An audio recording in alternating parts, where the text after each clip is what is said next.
வாயிலிருந்து get out Modi நீ சொல்லி பாரு. இல்ல எங்க அப்பா முதலமைச்சர், எங்க தாத்தா 5 முறை முதலமைச்சர், நீ சொல்லி பாரு பார்க்கலாம். சம்பவம் சொல்லுவாங்க பார்த்தீங்களா? அந்த சம்பவத்தை யார் செஞ்சாங்க? திமுக செஞ்சாங்களா? பாஜக செஞ்சாங்களா? இல்லை, சம்பவக்காரங்க வேற ஆளாக இருந்திருக்காங்கப்பா. நாம் தமிழர் கட்சி சார்ந்தவங்க சம்பவத்தை செஞ்சு விட்டுட்டு போயிட்டே இருக்காங்க. கோ பேக் மோடியை நாங்கள் கெட் அவுட் மோடி அப்படின்னு சொல்லுவோன்னு சொல்லி உதயநிதி ஸ்டாலின் அவர்கள் சொல்கிறாங்க. நீ கெட் அவுட் மோடின்னு சொல்லி பாருடா அப்படின்னு சொல்லி அண்ணாமலை அவர்கள் சொல்கிறாரு. கெட் அவுட் மோடி அப்படிங்கிறத எக்ஸ் வலைதளத்தில் ட்ரெண்ட் பண்ணுறாங்க திமுக. அதுக்கு பதிலாக பாஜக பால்டாயில் பாபு அப்படிங்கிறத ட்ரெண்ட் பண்ணுறாங்க. இந்த 2 ட்ரெண்டிங்க்கு மத்தியில் அடுத்ததாக அண்ணாமலை அவர்களுடைய ஒரு மீட்டிங். அந்த மீட்டிங்கில் அண்ணாமலை அவர்கள் சும்மா காரசாரமாக பேசுகிறார். அப்படி பேசும்போது நாளைக்கு காலையில் 6 மணிக்கு அப்படின்னு சொல்லி டைம் குறிக்கிறார். அந்த டைம் குறித்தலிருந்து இப்போ வர சம்பவங்கள் நடந்துட்டுருக்கு. அது என்ன சம்பவங்கள் நடந்திருக்கு அப்படிங்கிறத இந்த ஒரு பதிவில் பார்க்க போகிறோம். இது ஆழமான அரசியல் சதுரங்கம்.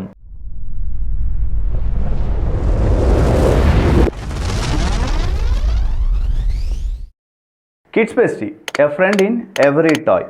மறுபடியும் ஒரு மணி பேங்கை கிட்ஸ் பெஸ்டியில் அறிமுகம் செஞ்சுருக்கோம். ஆனால் இந்த மணி பேங்க் ஒரு magic money bank, 5-in-1 money bank அப்படின்னு சொல்லலாம். இது வேணும்னா கீழே டிஸ்கிரிப்ஷனில் லிங்க் இருக்குது. முதல் 200 நபர்களுக்கு 599 ரூபாயும், அதன் பிறகு 649 ரூபாயாக மாறிடும். ஸோ 200 நபரில் நீங்களும் ஒரு நபராக இருந்துக்கோங்க. இதுக்கான கம்ப்ளீட் டீட்டெயில்ஸை இந்த வீடியோக்கு எண்டில் சொல்லியிருக்கேன், பார்த்துக்கோங்க. ஆரம்பிக்கலாமா? ஐயோ, இந்த ஆரம்பிக்கலாமா அப்படின்னு கேட்டாலே எனக்கு அப்பா ஞாபகம் தான் வருது. முதல்லாம் இந்த ஆரம்பிக்கலாமா அப்படின்னு கேட்டால் கமல்ஹாசன் அவர்களுடைய ஞாபகம் வரும். ஏன்னா அவர் விக்ரம் படத்தில் ஸ்டார்ட் பண்ண டயலாக். அடுத்து ஆரம்பிக்கலாமா அப்படிங்கிறத நம்ம முதலமைச்சர் மு க ஸ்டாலின் அவர்கள் அவருடைய யூடியூப் பக்கத்தில் பேசியிருந்தார். ஆரம்பிக்கலாமா? ஒரு யூடியூபராகவே மாறி பேசியிருந்தார். வியூஸ் சரியாக வரலன்னு சொல்லியிருந்தேன். அந்த கன்சர்ன் டிஎம்கே ஐடி விங்குக்கு போயிருக்கும் நான் நம்புகிறேன். அது வியூஸை கொஞ்சம் சரிப்படுத்துங்க அப்படின்னு சொன்னதை யாரும் தப்பாக எடுத்துக்கிடாதீங்க. முக்கியமான தலைவராக நீங்கள் போர்ட்ரேட் பண்ணக்கூடிய ஒரு நபர் பேசும்போது கண்டிப்பாக அது 4 பேரை போய் ரீச் ஆகணும். அட்லீஸ்ட் அந்த யூடியூப் சேனல் இருக்குது பார்த்தீங்களா, எம்கே ஸ்டாலின் அப்படின்னு சொல்கிற அந்த யூடியூப் சேனலுக்கு தம்ப்நெயிலுக்கு யாரையாவது வைக்க சொல்லுங்கப்பா. தம்ப்நெயிலே இல்லாமல் வீடியோலாம் இருக்குது, சரியான டேக்லாம் போடலை போல், அதனால தான் வியூஸ் போகலன்னு நினைக்கிறேன். அதனால் கொஞ்சம் தம்ப்நெயிலாம் போட்டிங்கன்னா நல்லா இருக்கும். சரி, அதை விடுங்க. இந்த ஆரம்பிக்கலாமா அப்படிங்கிறது get out Modi, get out Stalin அப்படிங்கிறது. கெட் அவுட் மோடி எப்படி வந்துச்சு அப்படிங்கிறத ரொம்ப ஒரு சின்ன ஒரு ஃப்ளாஷ்பேக்குடன் ஆரம்பிப்போம். எப்பா, நாங்கள் கோ பேக் மோடி தான் சொல்லிட்டு இருக்கோம். இனி அவர் இங்கே வந்தார்னா, தமிழ்நாட்டுக்கு வந்தார்னா கெட் அவுட் மோடி அப்படின்னு நாங்கள் சொல்லுவோன்னு சொல்லி உதயநிதி ஸ்டாலின் அவர்கள் ஒரு பேட்டியில் சொல்கிறார். இதுக்கு மேலே எங்களை நீங்கள் வஞ்சிச்சிங்க, எங்களுக்கு நீங்கள் பணம் தரலை, எங்களுடைய குழந்தைகளுடைய படிப்புக்கான பணத்தை தரவில்லை என்றால் நாங்கள் கெட் அவுட் மோடி சொல்லுவோம் அப்படின்னு சொன்னோடனே, இது அண்ணாமலை அவர்கள், பிஜேபியினுடைய மாநில தலைவர் அண்ணாமலை அவர்கள் என்ன சொல்கிறாருன்னா, நீ வேணா சொல்லி பாருடா, இப்படி தான் இனிமேல் எங்களுடைய அரசியல் இருக்கும் அப்படின்னு சொல்லி மனுஷன் ஃபயராக பேசிட்டார், ஒருமையெல்லாம் பேசிட்டார். இந்த ஒருமையில் பேசுகிறத பற்றி நேராக உதயநிதி ஸ்டாலின் அவர்களிடம் கேள்வி கேட்கப்படுது. உங்களை ஒருமையில் பேசிட்டாருங்க, அது அவருடைய தரம் அவ்வளோதாங்க, அவருடைய தரம் அவ்வளோதான். பிரச்சனையை டைவெர்ட் பண்ணுறதுக்காக, மடைமாற்றம் செய்வதற்காக அண்ணாமலை அவர்கள் நேரடியாக அண்ணாமலை அவர்களுக்கும் உதயநிதிக்கும் சண்டை இருக்கிற மாதிரி காண்பித்துக் கொள்கிறார். பணத்தை வாங்கி தர துப்பு இல்லை, இதில் இப்படிலாம் பேசுகிறாரு அப்படின்னு சொல்லி யார் சொல்கிறாங்க? மறுபடியும் உதயநிதி ஸ்டாலின் அவர்கள் சொல்கிறாங்க. இங்கே துப்பு இல்லை அப்படிங்கிற ஒரு வார்த்தையை வச்சுக்கோங்க. அடுத்ததா அண்ணாமலை அவர்களை நேரடியாக வேணால் அண்ணா நகருக்கு வர சொல்லுங்கள், அறிவாலயம் அண்ணா நகர் வந்து பார்க்க சொல்லுங்கள் அப்படின்னு சொல்கிற ஒரு சவாலை கொடுக்கிறார் இங்கே இருக்கக்கூடிய துணை முதல்வராக இருந்த உதயநிதி ஸ்டாலின் அவர்கள். இவ்வளோதான் கட்டு. அடுத்ததான் நம்ம எங்கே போகிறோம்னா, ப்ரெஸ் மீட்டு, பாரதிய ஜனதா கட்சியினுடைய மாநில தலைவர் அண்ணாமலை அவர்களுடைய ப்ரெஸ் மீட்டுக்கு போகிறோம். அங்கே அவர் என்ன சொல்லிட்டு இருக்காரு அப்படின்னு பார்த்தா, நீ கெட் அவுட் மோடி அப்படின்னு சொல்லிப்பாரு, அதன் பிறகு என்ன நடக்கும் அப்படிங்கிறத பார்த்துக்கோ. ஏன் இங்கே நீங்கள் முதலமைச்சராக இருக்கலாம், இல்லை உங்களுடைய தாத்தா கலைஞர் அப்படிங்கிறவர், இல்லாட்டி உங்கள் அப்பா, 2 பேரை வச்சு தான் நீ இருக்க அப்படி இப்படின்னு சொல்லி உதயநிதி ஸ்டாலின் அவர்களை டோட்டல் டேமேஜ் பண்ணுறார் அண்ணாமலை அவர்கள். இந்த கோபத்தில் தான் அண்ணாமலை அவர்களுடைய தகுதி இவ்வளோதான், அவருடைய தராதரம் அவ்வளோதான் அப்படின்னு சொல்கிறாங்க. இதே கேள்வியை நேரடியாக யார்கிட்ட கேட்குறாங்க? அண்ணாமலை அவர்களிடம் கேட்குறாங்க. எங்க உங்களுடைய தகுதி அவ்வளோதான், தராதரம் அவ்வளோதான், இவ்வளோ தரங்கட்ட லெவலில் நீங்கள் பேசியிருக்கீங்களே அப்படின்னு கேட்கும்போது உதயநிதி ஸ்டாலின் அவர்கள் என்னெல்லாம் பேசினார் அப்படிங்கிறதுக்கான ஒரு லிஸ்ட்டை எடுத்து அடுக்கிறார் அண்ணாமலை அவர்கள். இதை யாரும் எதிர்பார்த்திருக்க மாட்டீங்கல்ல அப்படிங்கிற மாதிரி இருந்துச்சு. அண்ணாமலை தரமா பேசணும், தரம் இல்லாதவர்ங்கிறார். இன்னைக்கு யாரு தரமானவர் நம்ம பேசுவோங்க ஐயா? உதயநிதி ஸ்டாலின் பேசுற சில வார்த்தைகளை உங்க முன்னாடி நான் பேசுறேன். விட்டால் எடப்பாடி பழனிசாமி அவர்கள் சசிகலா அம்மையார் காலுக்குள் ஊர்ந்து சென்றிருப்பார். இவர் எடப்பாடி அண்ணா பத்தி கொடுக்கிற சர்டிபிகேட். அமித்ஷாவை பார்த்தால் படித்திடுவார், சசிகலா அம்மாவை பார்த்தால் முட்டி போடுவார். அன்புமணி ராமதாஸ் ஐயா ஓபிஎஸ் அவர்களுடைய டயர் நக்கின்னு சொன்னார். இதெல்லாம் சொன்ன பொன்மொழிகள் சில. இனிமேல் பாரத பிரதமர் நரேந்திர மோடி அவர்களை 29 பைசா மோடின்னு சொல்லுவேன். நாங்க ஒண்ணும் உங்க அப்பா கிட்ட காசை கேட்கல. கவர்னரை மக்கள் செருப்பால் அடிப்பாங்க. தரம் இல்லாத ஒரு அரசியல்வாதி தமிழ்நாட்டில் இருக்காருன்னா உதயநிதி ஸ்டாலின். இதெல்லாம் இரட்டை அர்த்தங்கள் இருக்கக்கூடிய வார்த்தைகள். ஆனா ரொம்ப சுலபமா யார் பேசிட்டு போயிடுவார்னு பாத்தீங்கன்னா உதயநிதி ஸ்டாலின் அவர்கள் பேசிவிட்டு போயிடுவார். அதே மாதிரி இது உங்க அப்பா வீட்டு சொத்தா அப்படிங்கிற கேட்டது.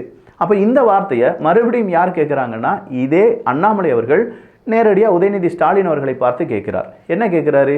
எப்பா இதே நிருபர்கள் என்ன செய்யறாங்க, உதயநிதி ஸ்டாலின் அவர்களிடம் கேட்கும்போது தனியார் பள்ளியில சட்ட விரோதமாக நடத்திட்டு இருக்காங்க. ஒன்றிய அரசு அனுமதி வாங்கி அதை நடத்திட்டு இருக்காங்க. அதையும் இது கம்பேர் பண்ணாதீங்க. தனியார் பள்ளிகள் வந்து காலைல இலவச உணவு கொடுக்குறாங்களா? இல்ல தனியார் பள்ளியில வந்து யூனிஃபார்ம் ஃப்ரீயா கொடுக்குறாங்க. இல்ல அது தயவு செய்து அதோட இதை கம்பேர் பண்ணாங்க. உங்களுடைய கட்சியை சார்ந்தவங்களாம் நிறைய பேர் பிரைவேட் ஸ்கூல்லாம் நடத்துறீங்களா அப்படின்னு கேட்ட உடனே உதயநிதி ஸ்டாலின் அவர்கள் டென்ஷன் ஆயிட்டார்.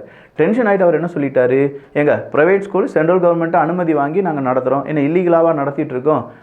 ப்ரைவேட் ஸ்கூல் மாதிரி இந்த கவர்மெண்ட் ஸ்கூலில் நாங்கள் கொடுக்குற மாதிரி இலவச சாப்பாடு கொடுக்குறாங்களா, இலவச யூனிஃபார்ம் கொடுக்குறாங்களா, அதையும் இதையும் கனெக்ட் பண்ணாதீங்க, அதையும் இதையும் கம்பேர் பண்ணாதீங்க அப்படின்னு சொல்கிறார். இலவசமாக சாப்பாடு போடுவதையும் இலவசமாக யூனிஃபார்ம் கொடுப்பதையும் கம்பேர் பண்ணக்கூடாது. இலவசமாக இன்னொரு மொழி சொல்லிக் கொடுப்பதை கம்பேர் பண்ணுங்க அப்படின்னு சொல்கிறாரா, இல்லை இலவசமாக அங்கே மொழி சொல்லிக் கொடுக்க முடியாது அப்படிங்கிறதுக்காக இதெல்லாம் சொல்லி வராராங்கிறது நமக்கே தெரியாத நேரத்தில் நேராக அண்ணாமலை அவர்கள் கையில் இந்த மேட்ரு சிக்கிருச்சு. உதயநிதி ஸ்டாலின் சொல்றாரு, நாங்க தான் அரசு பள்ளியில ஓசியில சாப்பாடு போறோம்ல, நாங்க தான் அரசு பள்ளியில ஓசியில யூனிஃபார்ம் கொடுக்குறோம்ல, நாங்க தான் அரசு பள்ளியில ஓசியில ஷூ கொடுக்குறோம்ல, அது உங்க அப்பா வீட்டு பணத்துல இருந்தா கொடுக்குறீங்க. ஸோ நீ ஓசிக்கு சாப்பாடு போடுற, ஓசிக்கு யூனிஃபார்ம் கொடுக்குறேன்னா உங்கள் அப்பா வீட்டு காசுல இருந்தா கொடுக்குற? இப்படியே கேட்டார். உங்கள் அப்பா வீட்டு காசா? நாங்கள் கொடுக்குற வரி பணத்தில், இந்த மக்கள் கொடுக்குற வரி பணத்தை நீங்கள் என்ன எடுத்து செய்கிறீங்க? மக்களுக்கு, அங்கே இருக்கக்கூடிய மாணவர்களுக்கு சாப்பாடாகவும் யூனிஃபார்மாகவும் மாற்றி கொடுக்குறீங்க. உங்கள் வேலையை தான் நீங்கள் செய்கிறீங்க. ஏன் ஏழை குழந்தைகளை 2 மொழி மட்டுமே படிக்க வேண்டும் அப்படின்னு சொல்லி கட்டாயப்படுத்துறீங்க? இன்னொரு மொழி கற்றுக்கொண்டால் என்ன? பார்டரில் இருக்கக்கூடிய, இப்போ தெலுங்கு பார்டரில் இருக்காங்கன்னா தமிழ்நாட்டில் படிக்கிறவங்க தெலுங்கு படித்தா என்ன, கேரளா பார்டரில் இருக்கக்கூடிய குழந்தைகள் மலையாளம் படித்தா என்ன? இதையே வந்து தடுக்கிறீங்க. நீங்கள் தான் சிபிஎஸ்சி ஸ்கூல்லாம் நடத்திட்டு இருக்கீங்களே, உங்கள் சார்பு இருக்கக்கூடிய எல்லாருமே நடத்துகிறாங்களே. விஜய் அவர்கள் ஒரு சிபிஎஸ்சி ஸ்கூலை நடத்துகிறார் அப்படின்னு சொன்னோடனே ஊபிக்கள் எல்லாரும் என்ன செஞ்சாங்க அப்படின்னு பார்த்தீங்கன்னா பெரிய அளவில் ட்ரெண்ட் பண்ணாங்க. பாரியா விஜய் அவர்கள் பாரு சொன்னது ஒன்று வேறு ஒன்று செய்கிறாரு, அவர் சிபிஎஸ்சி ஸ்கூலை நடத்துகிறாரு, இது யாருக்காவது தெரியுமா? இவராக வந்து ஊழலை எதிர்க்க போகிறார், அழிக்க போகிறார் அப்படி இப்படின்னு சொன்னாங்க. இன்னைக்கு பார்த்தா அதே ட்ராப்ல சிக்கிட்டாரு அண்ணன் திருமாவளவன் அவர்கள். நான் நடத்துறேங்க, எங்க இடத்துல ஒருத்தர் நடத்துறாரு, நடத்த துவங்கி இருக்காரு. இன்னும் அதுக்கு வந்து பேர் மட்டும் தான் அறிவிச்சிருக்காங்க, பேர் மட்டும் தான் அறிவிச்சிருக்காங்க. எங்க இடங்கிறதுனால என் பேரை பயன்படுத்துறாங்க, அவ்வளவுதான். சிக்கினது மட்டும் கிடையாது, சின்னாபின்னம் ஆயிட்டாரு. அவர் ஒரு சேர்மன், ஒரு சிபிஎஸ்சி ஸ்கூலினுடைய சேர்மன் அப்படின்னு சொல்ற ஒரு லிஸ்டும், அது அவர் ஸ்கூலை திறந்து வைக்கிற மாதிரியான ஒரு புகைப்படத்தையும் அண்ணாமலை அவர்கள் லீக் பண்றாரு. இதே கேள்வியை திருமாவளவனிடம் கேட்கிறாங்க, நீங்க என்ன இரட்டை வேடம் போடுறீங்களாமே, நீங்க ஒரு சிபிஎஸ்சி ஸ்கூலை நடத்துறீங்களாமே அப்படின்னு கேட்டோன்னே திருமாவளவன் அவர்கள், நான் சிபிஎஸ்சி ஸ்கூலை நடத்தல, அந்த இடம் என்னுடையது, அதனால அவங்க என் பேரை போட்டிருக்காங்க. இல்ல சார், சேர்மன் சொல்லி உங்க பேர் தான் சார் போட்டிருக்காங்க, அந்த ஸ்கூல் இன்னும் ஓப்பனே பண்ணலைங்க, இன்னும் ஒரு ஸ்டூடெண்ட் கூட அட்மிஷன் எடுக்கல. அப்படி இருக்கும்போது அதையே நீங்க எடுத்துட்டு வரீங்க இந்த இடத்துல, அந்த இடம் என்னுடையது, அதனால அங்க பேர் போட்டிருக்காங்க, இதுல என்ன தப்பு இருக்கு அப்படின்னு கேட்டாங்க. எங்க இதே தானே திமுகக்கு எதிராக இருக்கக்கூடிய தமிழக வெற்றி கழகத்தினுடைய விஜய் அவர்கள், அவர் பேரில் இடம் இருக்குது, அவங்க அப்பா பேரில் ஒரு ட்ரஸ்ட் இருக்குது, அந்த ட்ரஸ்ட் நடத்தக்கூடிய பள்ளிக்கு இடத்த கொடுத்துருக்காரு. இதை பெருசாக பேசின நீங்கள், அதே இடத்துல ஒரு ஸ்கூல் இருக்குது, அந்த ஸ்கூல் உங்கள் பேரில் சேர்மேனாக போட்டிருக்காங்க, அப்போ அதுக்கு நீங்கள் பதில் சொல்லணுமா வேண்டாமா அப்படின்னு சொன்னபோது, இல்லை இதை பற்றிலாம் கேள்வி கேட்க வேண்டாம் அப்படின்னு சொல்கிறார். கிட்ட இருக்கக்கூடிய ஒரு நிருபராக்கா வேற லெவலில் கேள்வி கேட்குறாங்க.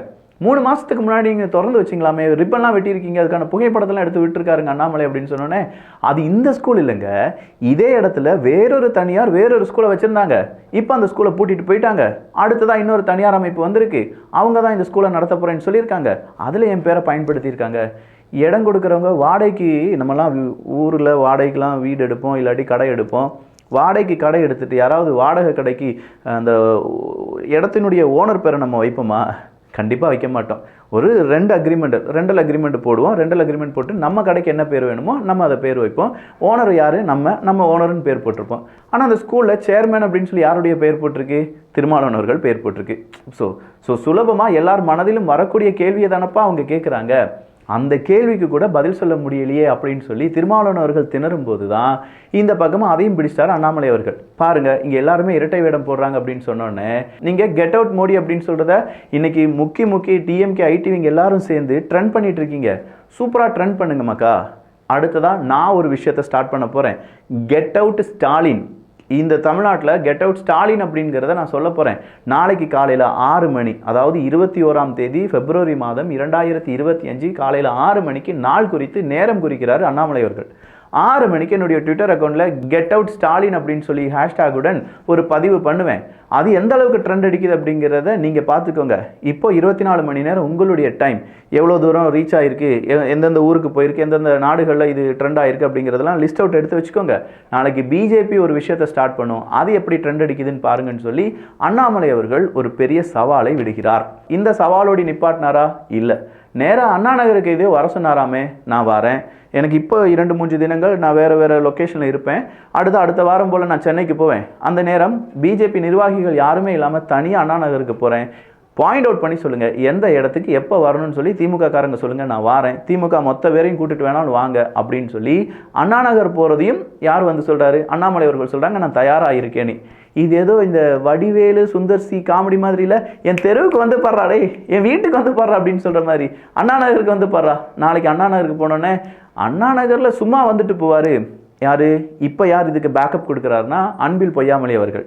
அண்ணா நகரில் வந்து ஒரு ஃபோட்டோ எடுத்துகிட்டு பாருங்கள் நான் அண்ணா நகருக்கு வந்துட்டேன் அப்படின்னு சொல்லுவார். இதெல்லாம் பெரிய விஷயமா அப்படின்னு கேட்குறாரு அன்பில் பொய்யாமொழி அவர்கள். இல்லைங்க, இது உதயநிதி ஸ்டாலின் அவர்கள் கொடுத்த சவால், அண்ணா நகருக்கு வந்து பாரு அப்படின்னு சொல்லி. நான் வாரேன்னு சொல்லி அண்ணாமலை அவர்கள் சொல்கிறாங்க.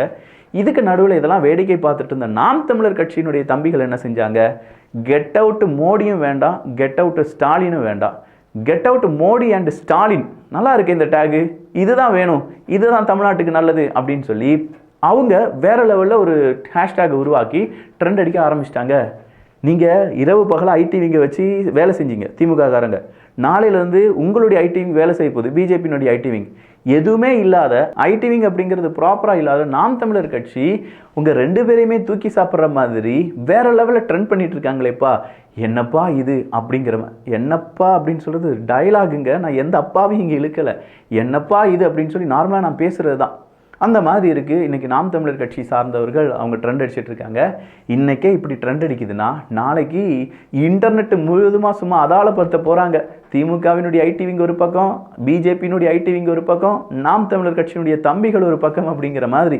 இன்றைக்கி அதை விட ரொம்ப முக்கியமானது, இளைஞரணி சார்பாக ஒரு மீட்டிங் ஏதோ நடந்திருக்கு. அதில் உதயநிதி ஸ்டாலின் அவர்கள் பங்கெடுத்திருக்கிறார்கள். உடனடியாக உதயநிதி ஸ்டாலின் அவர்களுக்கு பின்னாடி இருக்கக்கூடிய எல்லாரும், இளைஞரணியில் இருக்கக்கூடிய நிர்வாகிகள்லாம் இருப்பாங்கள்ல, அவங்க எல்லாருமே get out Modi, get out Modi அப்படின்னு சொல்லி பலவாறு கோஷம் போட்டு அந்த வீடியோவை இன்றைக்கி டிஎம்கே ஐடிவிங் பகிர்ந்திருக்கிறார்கள். டிஎம்கேனுடைய ஐடிவிங் இதெல்லாம் பகிர்ந்திருக்கும் போது அதிமுகவினுடைய ஐடிவிங் பகிர்ந்த ஒரு சூப்பரான விஷயத்தை நான் பார்த்தேன். வாயிலேயே வடை சுடும் அமைச்சர் அன்பில் மகேஷ் அப்படின்னு சொல்லி, அவர் என்னையா வாயிலேயே வடை சுட்டிருக்காரு அப்படின்னு சொல்லி பார்க்கும்போது அந்த வீடியோவில் தெளிவாக எக்ஸ்பிளைன் பண்ணியிருக்கு. 2022, 2023, 2023 பகுதிக்கு பிறகு அப்படின்னு சொல்லி ஒவ்வொரு முறையும் லேப்டாப் மடிக்கணினி வழங்கும் திட்டம் நம்ம நிதி சரியான உடனே மாணவர்களிடையே கொடுக்கப்படும்.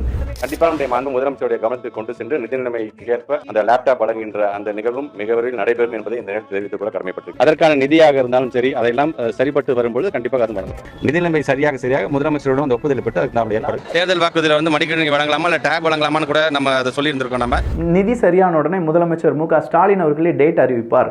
நிதி சரியான உடனே நாங்களும் மடிக்கணினியை கொடுப்போம். மடிக்கணினியா டேபா அப்படிங்கிற ஒரு கன்ஃபியூஷன் இருக்கு, டேபா மடிக்கணினியா அப்படிங்கிற ஒரு கன்ஃபியூஷன் இருக்கு. மாற்றி இப்படி சொல்லியிருக்காரு. ஆனால் ஒரு விஷயத்த சொல்லியிருக்காரு, எய்தர் மடிக்கணினி லேப்டாப் அப்படி இல்லைன்னா டேபை மாணவர்களுக்கு கொடுப்போம் அப்படின்னு சொன்னது அன்பில் பொய்யாமொழி அவர்கள் தான். வாயில வடை சுட்டிருக்கார் அப்படின்னு சொல்லி அதிமுகவினுடைய ஐடிவிங் இதை ரொம்ப பெரிய அளவில் ட்ரெண்ட் பண்ணுறாங்க.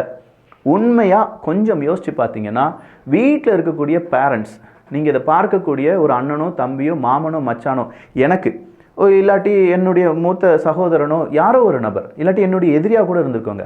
ஆனால் ஒரு விஷயத்த நான் சொல்கிறத கொஞ்சம் நல்லா கவனிச்சுக்கோங்க. இப்போ இருக்கக்கூடிய யூகம் 1000 ரூபாயை கொடுத்து செலவு பண்ணிக்கோன்னு சொன்னால் ஈஸியாக செலவு பண்ணிட முடியும். ஒரே நாள் அந்த 1000 ரூபாய் காலி ஆயிரும். ஆனால் அதே 1000 ரூபாய் கொஞ்சம் கொஞ்சமாக சேமித்து ஒரு மாணவனுக்கு நீங்கள் லேப்டாப்பாக கொடுத்து பார்த்தீங்கன்னு வச்சுக்கோங்களேன், இப்போ இருக்கக்கூடிய இந்த யுகத்தில் அவன் ஒரு சாஃப்ட்வேர் இன்ஜினியராக மாறி இருக்க முடியும், அவன் ஒரு ஆனிமேட்டராக மாறி இருக்க முடியும், அவன் டிஜிட்டலாக வெப் டெவலப்மெண்ட் அப்படிங்கிறத செஞ்சுருக்க முடியும், ஒரு ஆப் டெவலப்மெண்ட் அப்படிங்கிறத செஞ்சுருக்க முடியும். இல்லாட்டி அவள் மாணவி அவங்கக்கிட்ட கொடுத்துருந்தீங்கன்னா ஃபேஷன் டிசைனிங்கை படிச்சிருப்பாங்க. இல்லை அதே மாணவியிடம் ஒரு லேப்டாப்பை கொடுத்துருந்தீங்கன்னா நிறைய பேருக்கு வேலை கொடுப்பது எப்படி, வீட்டில் சமைப்பது எப்படி, இல்லாட்டி 4 ஆஃபீஸில் நம்ம எப்படி நிர்வாகம் செய்கிறது எப்படி இப்படின்னு சொல்லி ஏதாவது ஒரு நாலேஜான விஷயங்களை அந்த லேப்டாப் வழியாக படிச்சிருப்பாங்க. ஒரு மாணவன் ஒரு மாணவி கையில் ஒரு லேப்டாப் கிடைப்பது ஒரு குடும்பத்துக்கு ஒரு பெரிய வரப்பிரசாதம் மாதிரி. அந்த ஸ்கீமை நிப்பாட்டினீங்க பார்த்தீங்களா, இப்போ நான் கேட்குற கேள்விக்கு பதில் சொல்லுங்கள் பெற்றோர்களே. உங்களுக்கு 1000 ரூபா கிடைக்கிறது நல்லதா, உங்கள் மகளுக்கோ மகனுக்கோ நல்ல வேலை கிடைப்பது நல்லதா? உங்கள் மகனுக்கோ மகளுக்கோ நல்ல வேலை கிடைச்சிருச்சுன்னா மாதம் 1000 ரூபா இல்லைங்க, உங்கள் மகள் கண்டிப்பாக மாதம் 15,000 ரூபா குறையாமல் சம்பாதிச்சு தந்திருப்பாங்க. மாதம் 15,000 ரூபா. ஒரு லேப்டாப் இருந்தால் அதை உங்கள் மகனாலையும் மகளாலையும் செஞ்சுருக்க முடியும். லேப்டாப்பை உருவிட்டு 1000 ரூபாயை கொடுத்து அது போதும் நம்மளை நம்ப வச்சாங்க பார்த்தீங்களா? நாளைக்கு இல்லாட்டி அடுத்த ஒரு எலெக்ஷனில் 2026 எலெக்ஷனில் மறுபடியும் லேப்டாப் கொடுக்காம மாதம் 2500 ரூபாய் கொடுப்போம் அப்படின்னு சொல்கிற ஒரு ஸ்கீம் வந்த உடனே அதையும் நம்ம வாங்குவோம் பார்த்தீங்களா? அந்த இடத்துல யோசிச்சு பாருங்கயா. ஒரு லேப்டாப் இருந்தது என்றால் நிச்சயமாக சொல்கிறேன், ஒரு எடிட்டிங் படிச்சிருப்பான், ஏதோ ஒரு விதத்தில் ஏஐ டூல்ஸ் எவ்வளவோ வந்துட்டு இருக்கு, DeepSeek வந்துருச்சு, ChatGPT வந்துருச்சுன்னு சொல்கிறோம், எதையாவது ஒன்று ஒர்க் அவுட் பண்ணி பார்த்துருப்பாங்க. அவங்களுடைய நாலேஜ் இம்ப்ரூவ் ஆகிருக்கும். நல்ல ஸ்கீமாக இருந்துச்சு அந்த லேப்டாப் ஸ்கீம். ஆனால் அதை தடுத்து 1000 ரூபாயை கொடுத்து இப்போ ஒட்டுமொத்தமான மாணவர்களையும் ஏங்க வைத்து, மிதிவண்டி இல்லாமல் தாலிக்கு தங்கம் இல்லாமல், தங்கத்துக்கு விலை எவ்வளோ கூடிருச்சு, அது தாலிக்கு தங்கமாக இருந்தால் ஏழைகளுக்கு எவ்வளவு உபயோகமாக இருந்திருக்கும் இப்படின்னு சொல்கிற பல ஸ்கீம்ஸ் இருக்குது. நல்ல ஸ்கீம்ஸ். அவங்க கொண்டு வந்த 1000 ரூபா திட்டம் நல்ல ஸ்கீம் இல்லை நான் சொல்லலை. ஆனால் பணமாக கொடுப்பதை விட ஒரு தொழிலாக கொடுத்திருந்தா, ஒரு தொழிலை உருவாக்கக்கூடிய ஒரு மூலதனமாக கொடுத்திருந்தா அந்த குடும்பமே காப்பாற்றப்பட்டிருக்கும். இன்றைக்கி அந்த 1000 ரூபாயில் பாதிக்கும் அதிகமான தொகை உங்களுடைய டாஸ்மாகில் தானே வீணாக போகுது. 500 ரூபாயை யாரோ ஒருத்தவங்க உங்கள் டாஸ்மாகில் வந்து கொடுக்க போகிறாங்க. மீதம் இருக்கும் 500 ரூபாய் சாப்பாட்டுக்கு ஏதாவது வாங்கி முடிஞ்சிருச்சு ஒரு மாதத்தில். யோசிச்சு பாருங்க மக்களே, நான் சொல்றது முட்டாள்தனமாக இருக்கா இல்லை கொஞ்சம் யோசிக்கிற மாதிரி இருக்கா? உங்களுக்கு யோசிக்கிற மாதிரி ஒரு விஷயம் தோன்றினால் கூட பாராட்டுங்கள். ஏன்னா இந்த மாதிரி விஷயத்த சொல்லிக் கொடுக்கறதுக்கு தான் இங்கே ஆட்கள் கிடையாது. கட்சி ரீதியாக பேசுகிறவங்க இருக்காங்க, கட்சி பெய்டு கொடுத்து பேசுகிறவங்க இருக்காங்க, ஏகப்பட்ட இடத்துல நெகட்டிவாக மட்டும் பேசி மக்களை குழப்ப வேண்டும் அப்படிங்கிறவங்க இருக்காங்க.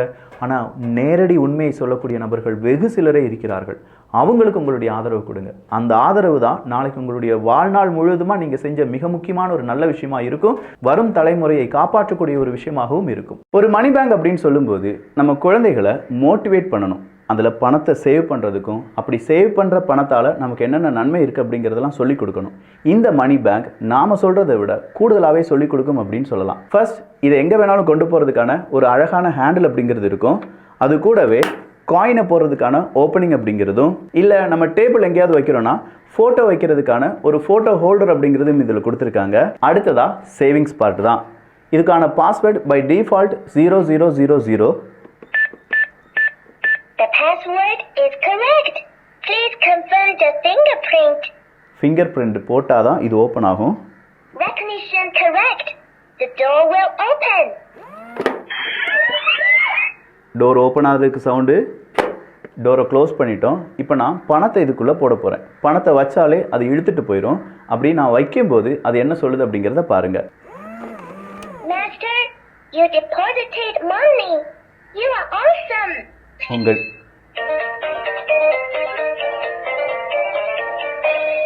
உங்கள் டெபாசிட் எனக்கு கிடைச்சிச்சு, யூ ஆர் ஆசம் அப்படின்னு சொல்லுது.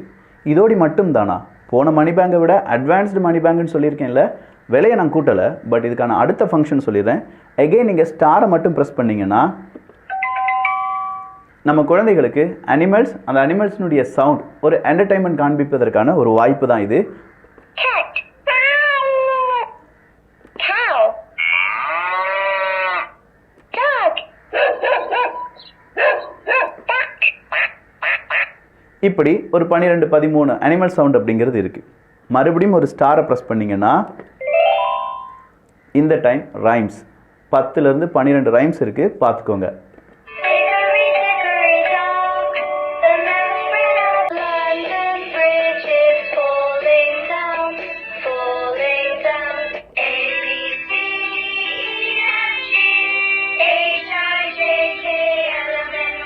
இதோடி மட்டும் முடியலை, மறுபடியும் நான் ஸ்டாரை ப்ரெஸ் பண்ணியிருக்கேன். இப்போ நடக்கக்கூடிய மேஜிக் என்ன தெரியுமா? இதை பியானோ மாதிரி நம்ம யூஸ் பண்ணலாம்.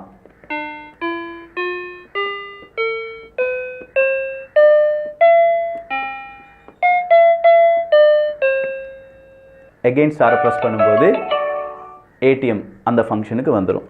இப்படி அழகான ரொம்பவே குவாலிட்டியான இந்த மணி பேங்க் அப்படிங்கிறத 599 ரூபாய்க்கு வேறு எங்கேயும் கிடைக்காது. கிட்ஸ் ஸ்பெஷலில் வாங்கிக்கோங்க. வேணுங்கிறவங்களுக்கான லிங்க் கீழே டிஸ்கிரிப்ஷனில் இருக்குது. முதல் 200 நபர்களுக்கு இந்த ஆஃபர் கிடைக்கும், வாங்கிக்கோங்க.